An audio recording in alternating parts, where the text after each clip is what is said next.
Do you ever feel stuck, like you're living your life on autopilot? Are you ready to shift into high gear and reach the success you so richly deserve? Welcome to the Play Big Movement podcast. I am your host, Sharon Lechter, entrepreneur, business strategist, and best-selling author. Playing big is not about settling for good enough or being comfortable. It is about reaching your highest potential and achieving your greatest success. Join me in my Play Big movement as I interview top experts in business, money, and entrepreneurship, all ready to serve you and to help you play big, be number one in your field, live your legacy, and create maximum impact. Hello, everyone. This is Sharon Lechter. I am so excited about my guest today because not only is he my guest, but he's also a dear, dear friend. Mark Victor Hansen is like a brother, a soulmate, and always been there to support me. Mark, thanks for being with us today. My great pleasure. My great pleasure. Thank you.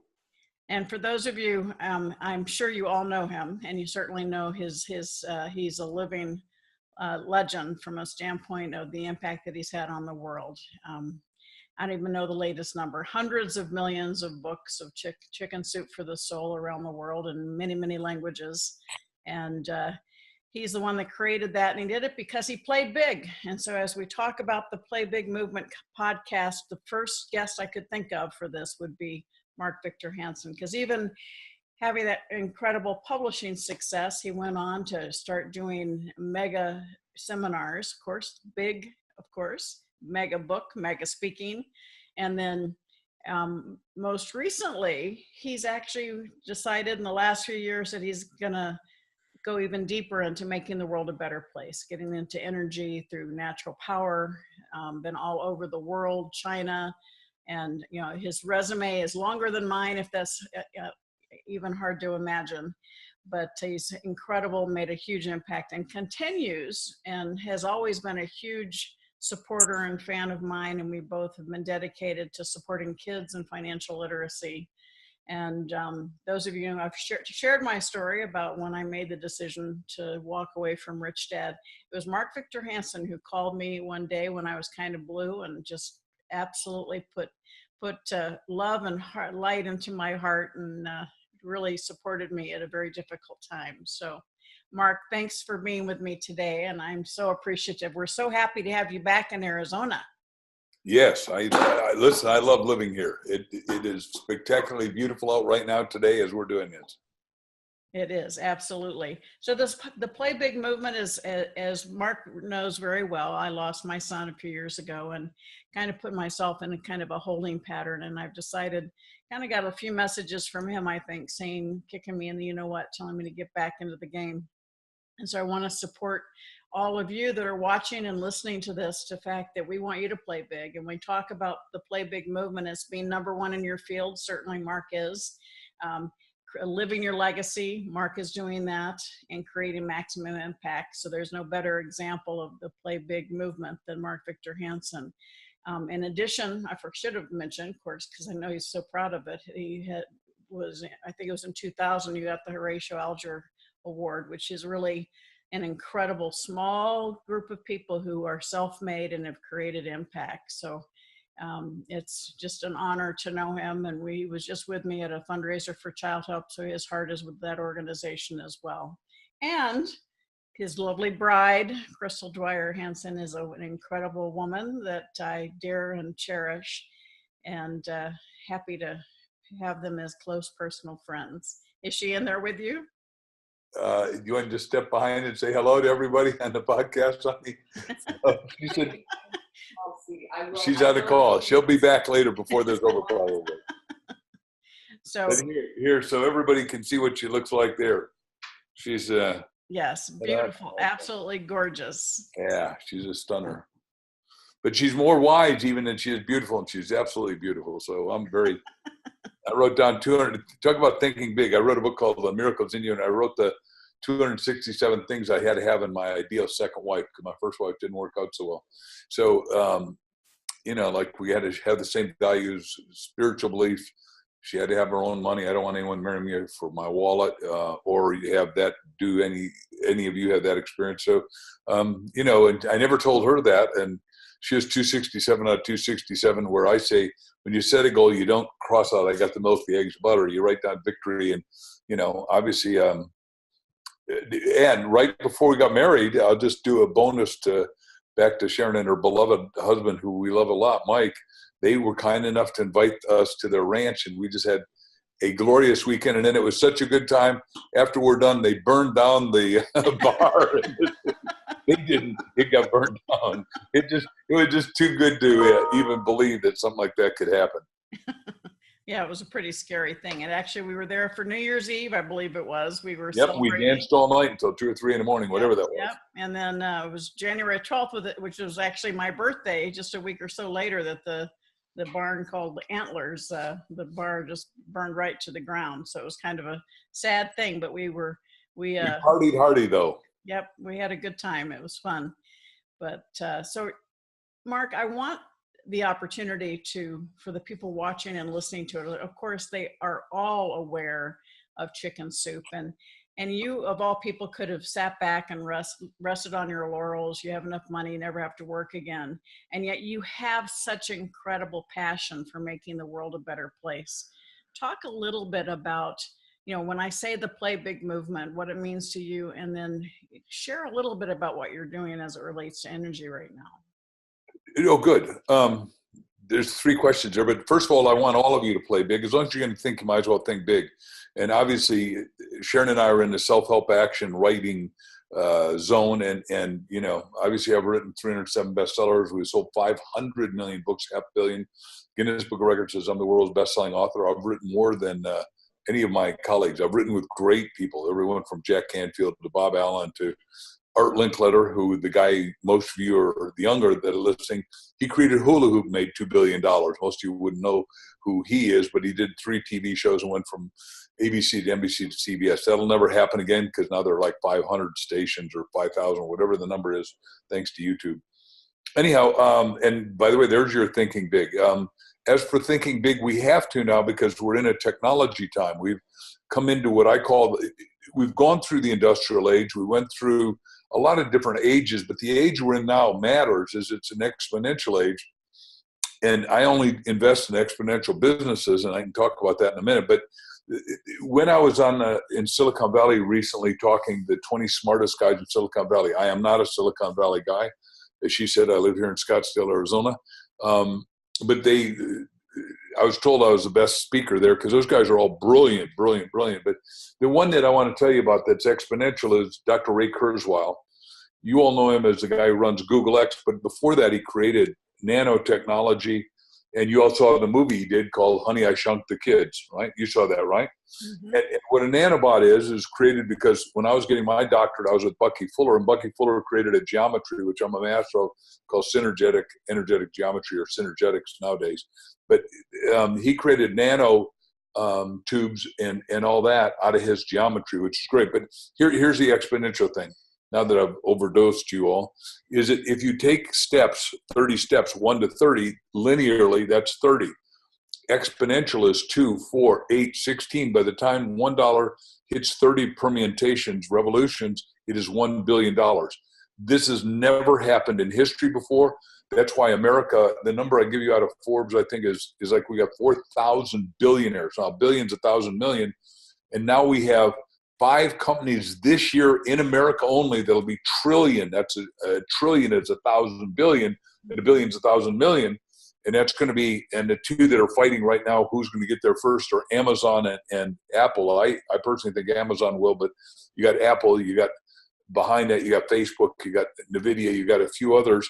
That is unheard of, but that's what exponential growth is, and that's the kind of, stuff we ought to talk about today. Have I gone too far, too fast? No.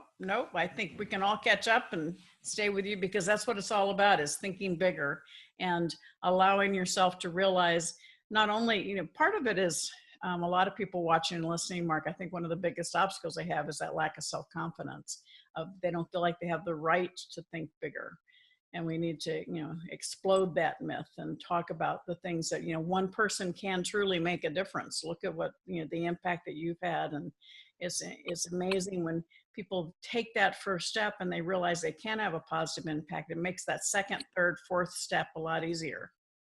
Okay, so 4 things to finish what she said. Number 1, you got to know exactly what you want, which is the law of attraction in action, right? Birds of the flock together. Number 2, it's got to be by law in writing.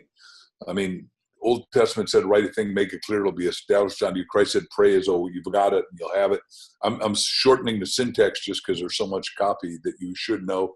And if you don't, you can go back and read my stuff or share stuff.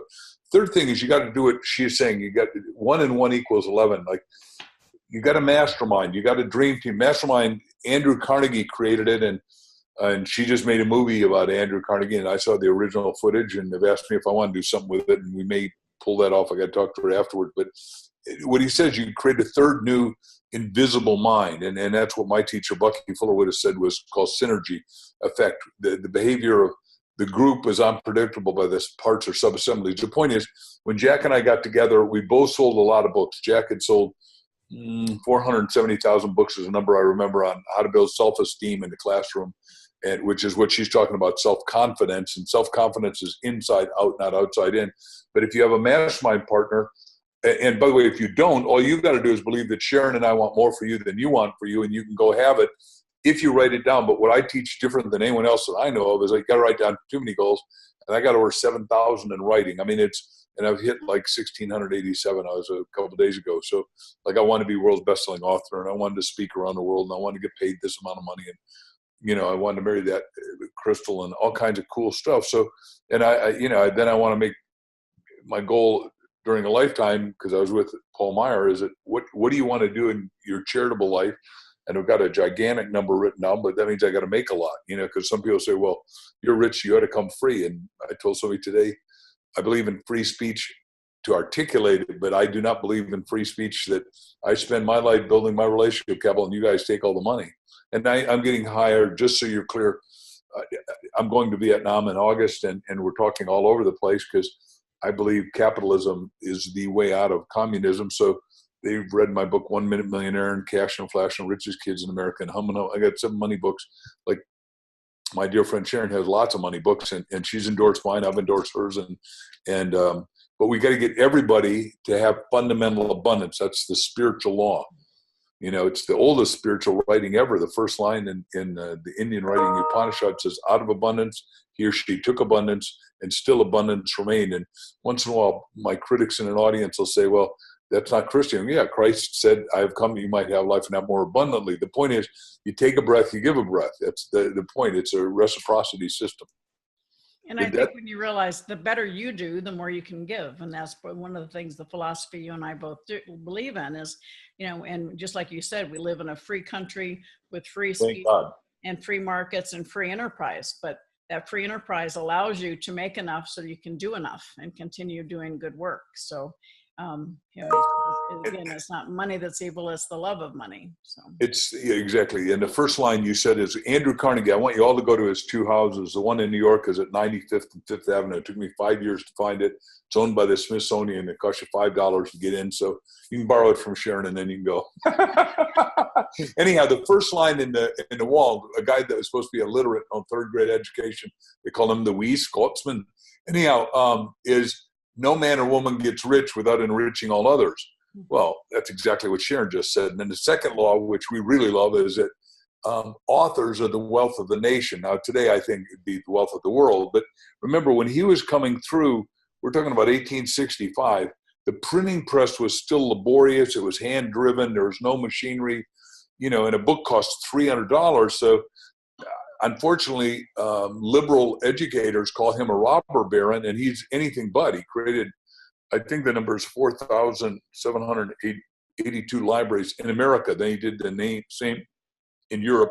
And you want to go to his house in Dornoch, Scotland, where I got to drive his little Rolls Royce and be in this wonderful mansion where he had, because they didn't have radios in that back in the 1860s, 70s, 80s, and 90s.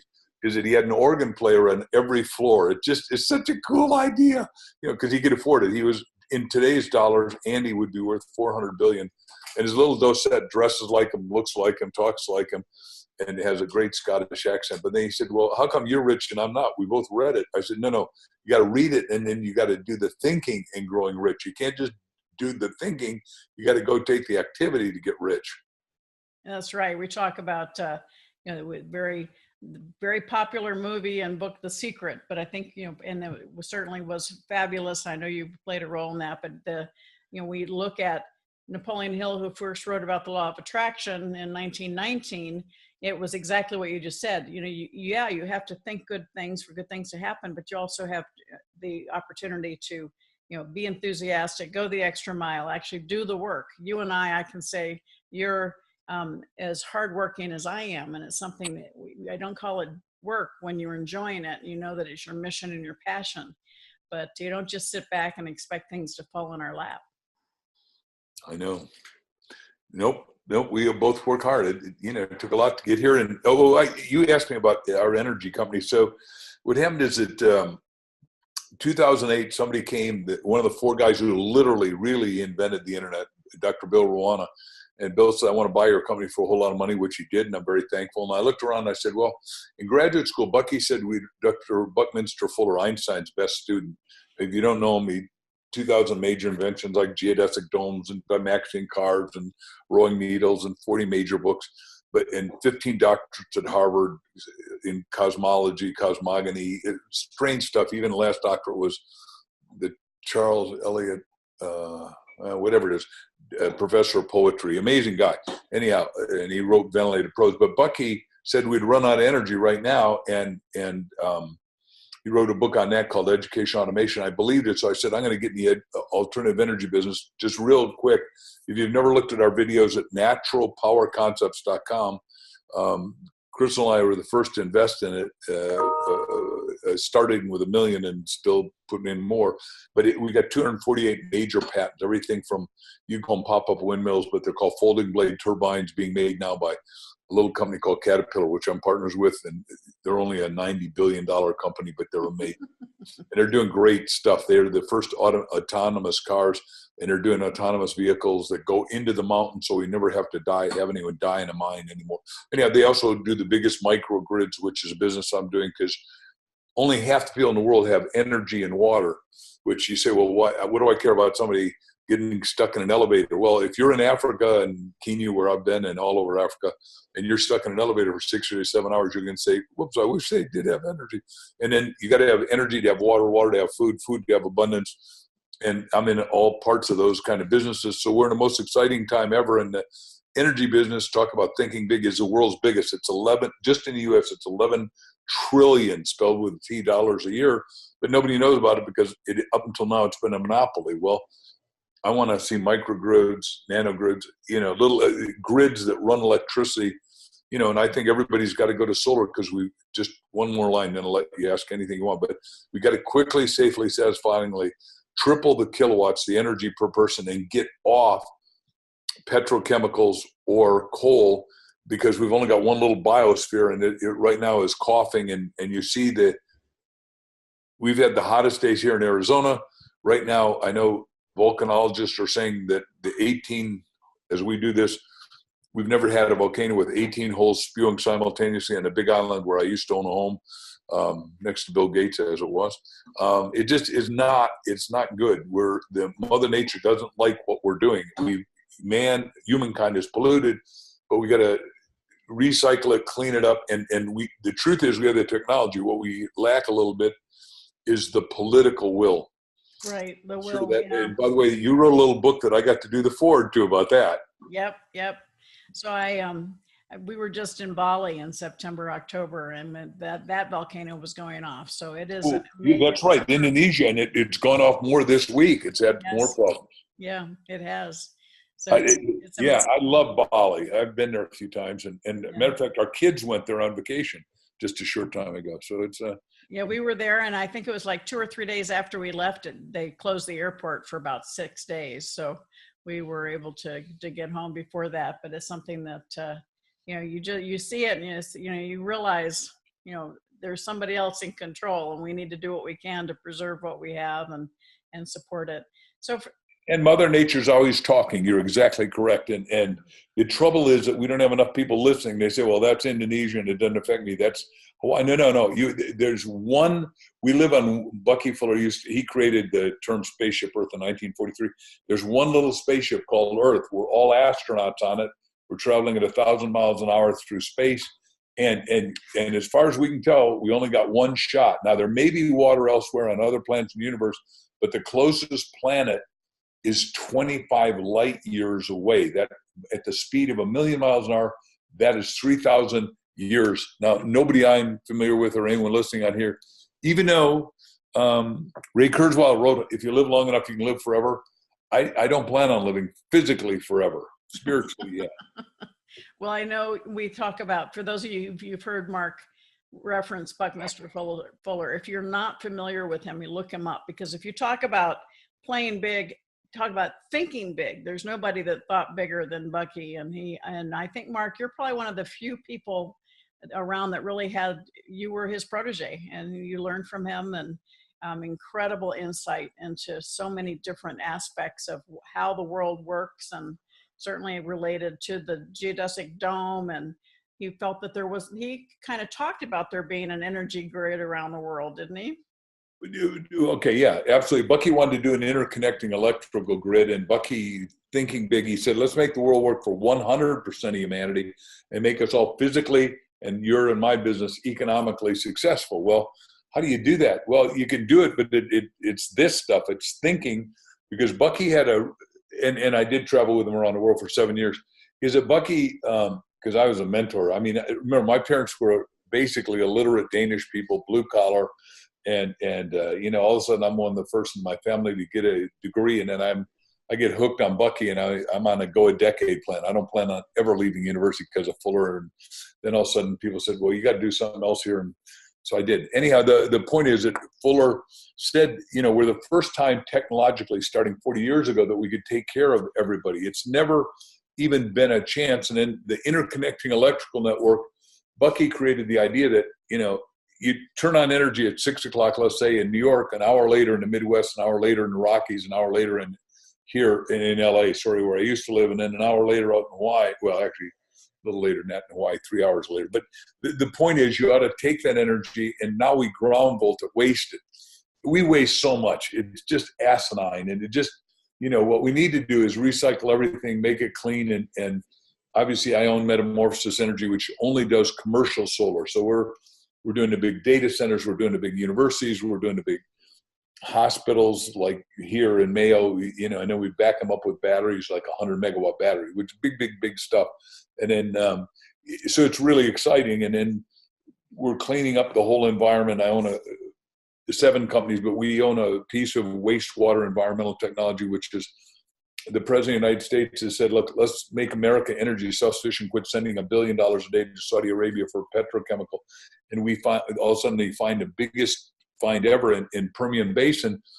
But what happens is, when we frack, which has some downsides, any new technology, disruptive technology, is going to have some breakdowns before you have breakthroughs, right? And so when you pull up fracking, you get H2S, which is sulfuric gas, instantly poisonous, invisible to human.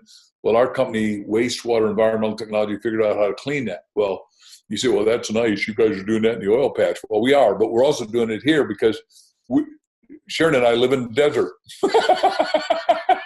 Yes, we do.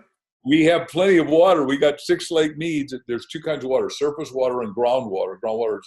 But our groundwater, because of high population, is polluted. And our company is working on polluting that, so we have adequate water, because our state is 5 or 6 C's. Did you know we're the biggest cantaloupe? We're the biggest cotton. We're biggest copper. Copper, they can't do the copper. They only get 1/3 because they don't have enough water, which is interesting. So I'm going to change that, or help change that. You got cattle, you got cactus, and then you got my wife, Crystal. So there you go. 6. Well, I'll throw in cattle. We got a few cattle too. Yeah, no, you got cattle. Cattle is one of the 5. Yep. And the point is that, all that pollution's got to be taken care of for the first time, because we're polluting ours. Here's my last line that I write a quote every day. Like, Napoleon Hill inspired me to do that, because he wrote them, I wrote them. Is it humankind has killed itself again and again on the planet. And the way they do it is the population gets big and then they self-annihilate because they didn't, in the history, they didn't know how to clean up the water. Here in our great state, we have the now Indians, and there are just too many of them. There are 200,000 here, and they pollute it, and that's why we have the Salt River. Nobody thinks why the hell that exists. Well, you got salt because you had too many people and too much concentration. I opened up all the pyramids in Guatemala, which was a great joy. And you say, well, what did you find? Well, they had 10 million people. We found it by the guy I went with, a Harvard head of archaeology, anthropology, flying over, changes the filters. And he said, oh my God, all those pyramids, they just got buried under 10,000 years of soil.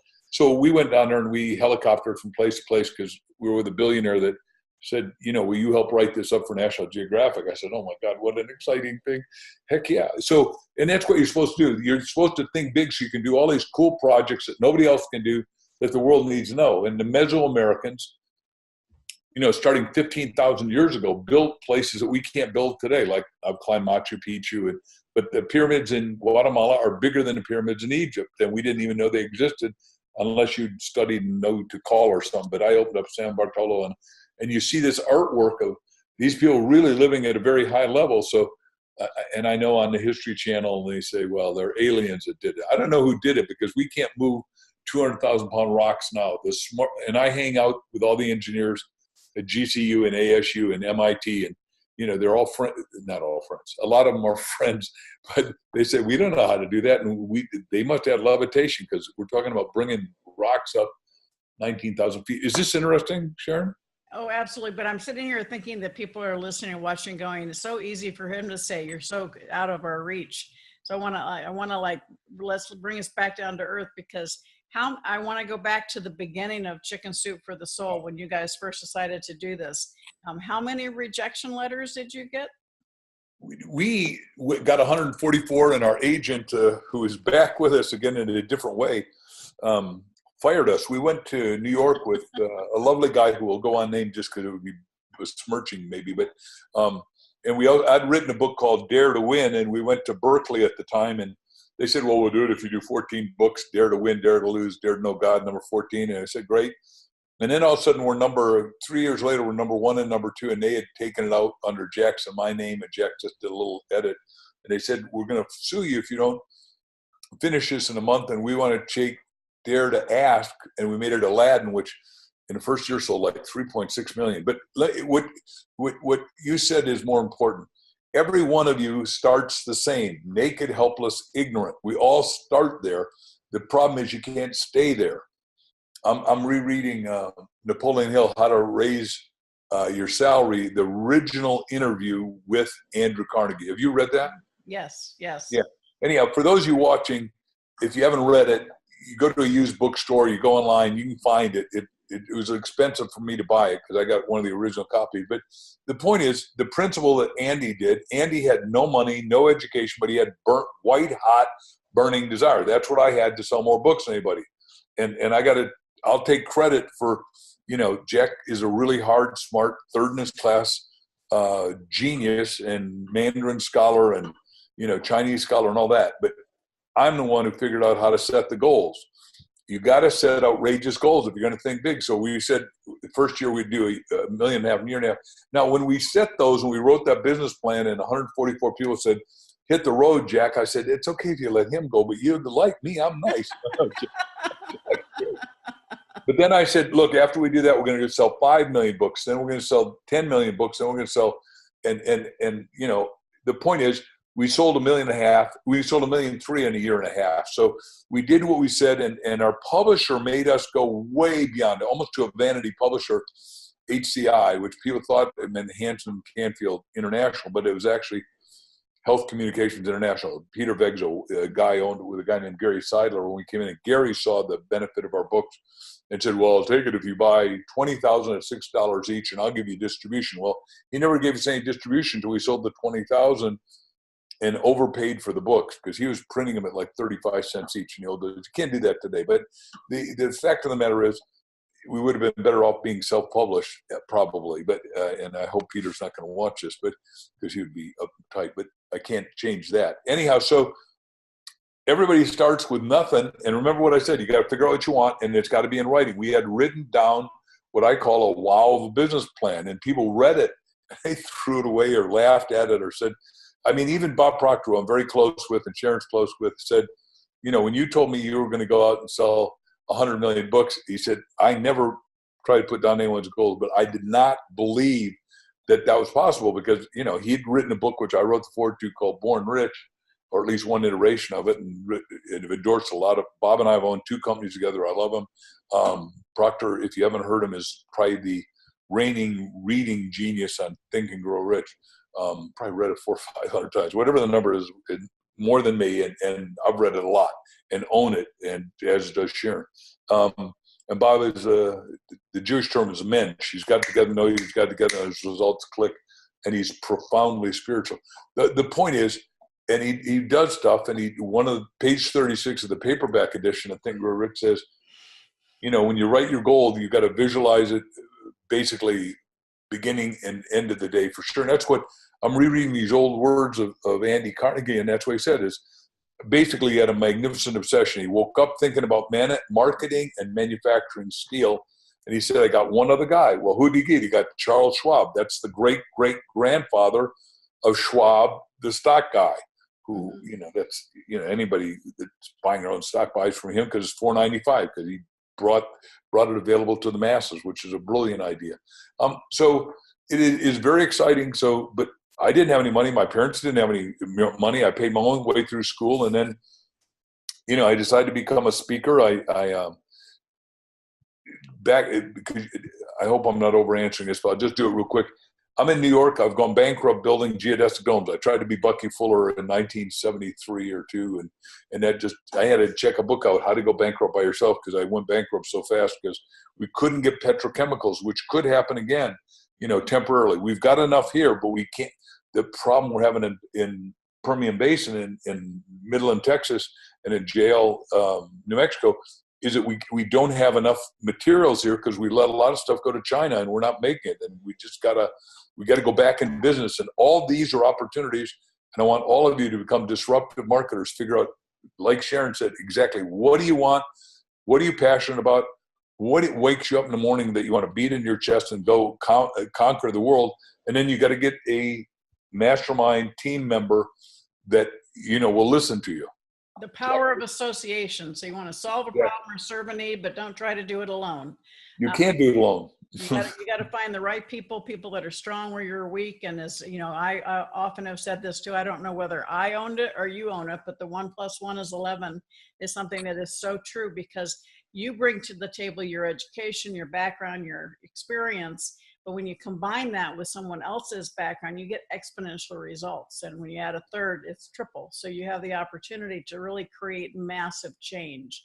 And part of it is, you know, as far as part of what we hold us back is that fear. And we talk about outwitting the devil. Mark helped write the foreword for Outwitting the Devil. It's how you break through that fear.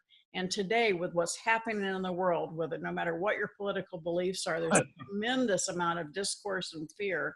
And you have to be even more dedicated to being steadfast in what you believe. Just like Mark said, you know, what is it that gets you up in the morning? What is it that gets you excited? Write it down, have it everywhere so that it reminds you of the impact that you can make. Because for things to change, we all need to step up and answer the call. And if you've learned nothing else, you know, Mark Victor Hansen walks the talk, and he has passion beyond belief, passion to make this world a better place. But he started, as he said, with nothing, and he built his way, and he took those actions. Every one of you, you know, we're all where we are today because of the choices we made before today. But if you want something different, you have every opportunity, better than ever before in history, to create success in your life. Exactly. So back to, because she asked me to do the very, very beginning. So I'm financially upside down. I'm hiding in the sheets, you know, scared. Fear is false evidence appearing as real. I think Zig started that, but whoever started, and Napoleon Hill wrote the Fireside Chats and said, you have nothing to fear, but fear itself can fight fears to make it disappear, and wrote us out of the Depression for FDR, Franklin Delano Roosevelt. But I'm upside down. It's 1974. I decided I want to be a speaker. I'm living in Hicksville, Long Island, New York.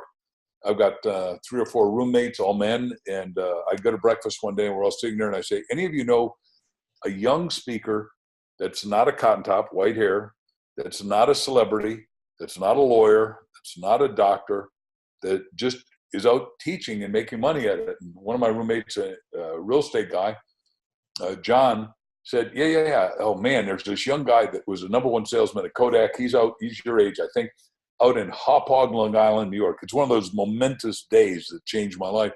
So I've got now a $400 pitted window, permanently air conditioned Volkswagen. I jump in that car at 8:30. At 9 o'clock, I'm sitting in the audience of Chip Collins, who's still one of my great friends. And he wows this audience. He's 5 or 6 or 10 years older than me. I don't know his exact age. I never even thought about that because I didn't care. But he was young, and I could relate to him, and he had hair. Both of us had hair then. Anyhow, and afterwards he got done. I said, hey, will you? Can I take you to lunch? And tell me how you do this. And he said, well, he happens to be ambidextrous, which means you can write with the right and left hand. And he said, I took notes of what they're teaching me at Kodak, but then I wrote what I thought about it, and I thought better that I was the #1 salesman, so I didn't think that guy up talking to us knew more than I did. So I said, I'm going to drop Kodak. I got enough money to float for 6 months. I'm going to go out and become a speaker. Well, he failed miserably at the front end. Just in a book I wrote called The Miracle of Tithing, Giving, which says you ought to tithe your thinking, your time, talent, treasures. But the first story I have is Chip's, and Chip was broke. He had 2 kids. He had a great wife, and he's gone out and begged people to let him talk for him on Long Island, and nobody wanted to hire him. And he goes to the Catholic Church. He's very Catholic. He looks in his pocket. He's got, I think it was 37 cents, maybe been 67. Puts it in the offering, comes back and is starting to walk out of the place. I got goosebumps telling you this. This is such a chicken soup story. And the guy grabs his lapel and said, you Chip Collins? He said, guilty. He said, you came into my office last week to sell me a seminar, and I think I want you to come and do the seminar. Here's a check for $400. Chip just went, look at the goosebumps. He just went, I got to mute my lip.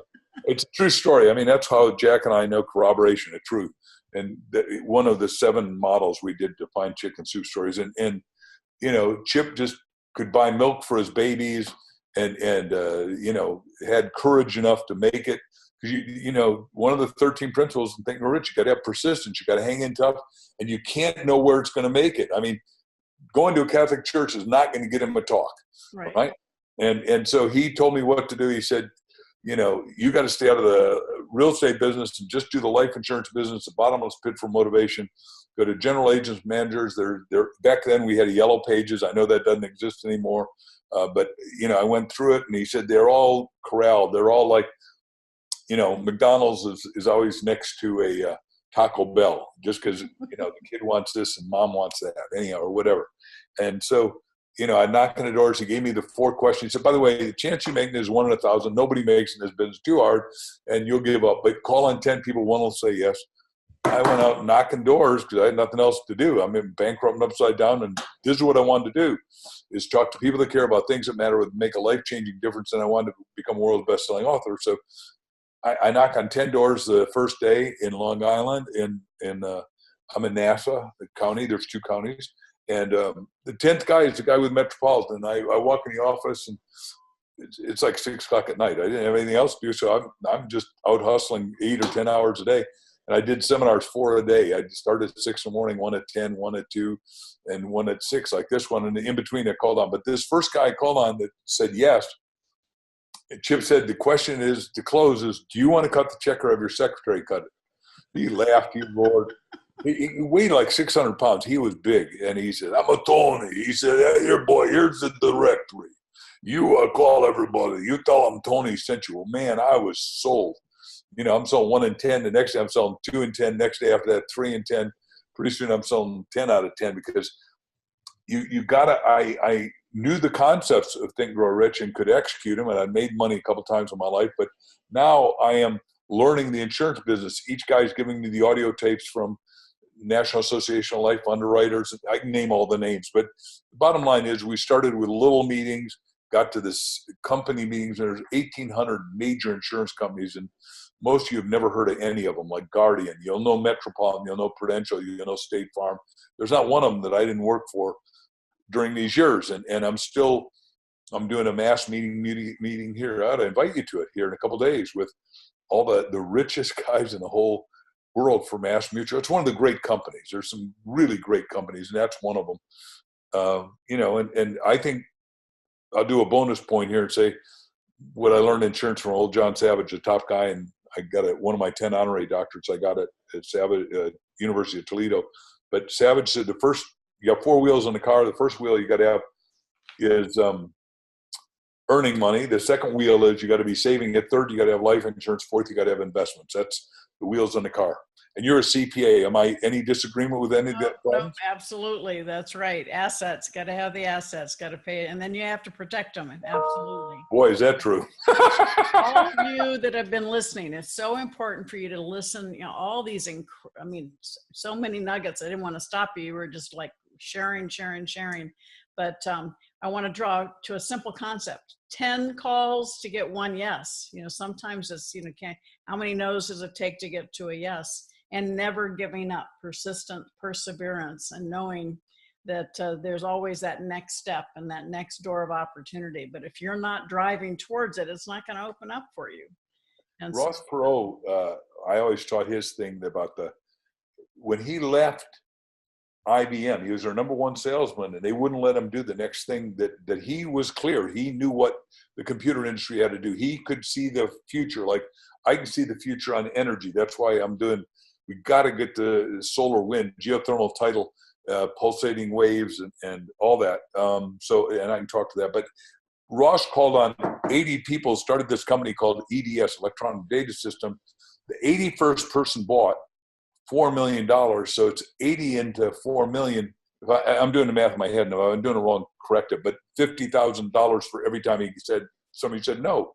And that's how you got to look at it. You got to say, I'm getting paid for all these no's. And if Jack and I never did this until now, thinking if I divide 144 rejections into, we've done $2 billion gross value of just books. And then the $2 billion I started licensing because I am an omnivorous reader. Like I hope you all are reading our self-help stuff. Like I said, the stuff Sharon and I write, but I read everything. And I one weekend I read Spielberg's book and Lucas's book. And what they said, I'm going to synthesize it, but they made $800 million on ET, but $1.5 billion in licensing. Said the next day, Jack and I, if we weren't talking, we were meeting and writing our book. It took us 3 years to write the Chicken Soup series and figure out the 7 discernments it took a long time. And our spouses, both are gone now from our marriages, but we're both remarried, but they were not happy that we got that much rejection. They thought we were idiots. If you have the biggest publishers in the world, Random House, Morrow, and Berkeley, all saying, get out of here. You guys don't know what you're doing. If short stories sold, we'd sell short stories. I said, we're not selling short stories. Anyhow, the point is we've gotten paid an enormous amount for those 144 rejections. And Jack kept saying, are you sure we can handle this? I said, look, the word is NEXT. You just got to keep saying next. Somebody's going to say yes. Yep. There's somebody out there that wants this, because I said, look, every audience gives us a standing ovation when we use these stories. It's not me saying it. The audience is saying, do you have that story in a book? And I said, one way or another, we're going to get this thing done. And now every publishing seminar, there's way too many of them out there happening with people who don't know what they're talking about. But they've all now gotten it. They say you got to tell stories. You use parables. You got to tell stories. Well, guess who created that industry? Mr. Mark Victor Hansen. So, but Jack helped. Jack's a hard worker. Absolutely. But he's the inside guy much more than I am. I'm the outside guy. Yeah. I'm the marketing guy, and well, the two of you were quite the dynamic duo, and have really changed the face of publishing as a whole, and created incredible opportunity for people to really find pathways to success. So, for those of you that want to hear more, we're gonna end this section of the podcast, and we're gonna jump into the private Facebook page of the Play Big Movement. So I invite you to come join that, because we're gonna go a little deeper into like maybe the couple things like the lowest point of Mark Victor Hansen's life, and maybe talk about habits that he has. You've heard about, he just said about being a voracious reader. Maybe he's got another habit he's going to share with us. So for all of you watching right now, thank you so much, Mark. If they want to find you or contact you, how do they find you? They can go to markvictorhansen.com, or they can go to our energy company is Metamorphosis, like a caterpillar becoming a butterfly, metamorphosisenergy.com. .us, because I'm a worldwide company and I want everybody to know I am proud to be from the US. So, as a matter of fact, you can't see it because it's on the bottom of my computer, but I have a giant American US flag. And the reason I do it is because when we're in China, which I've gone to for 22 years, I carry the computer showing the American flag, because I really want them to know that America is the greatest country in the world, and knock on wood, and I can say why we're going to beat China and all that.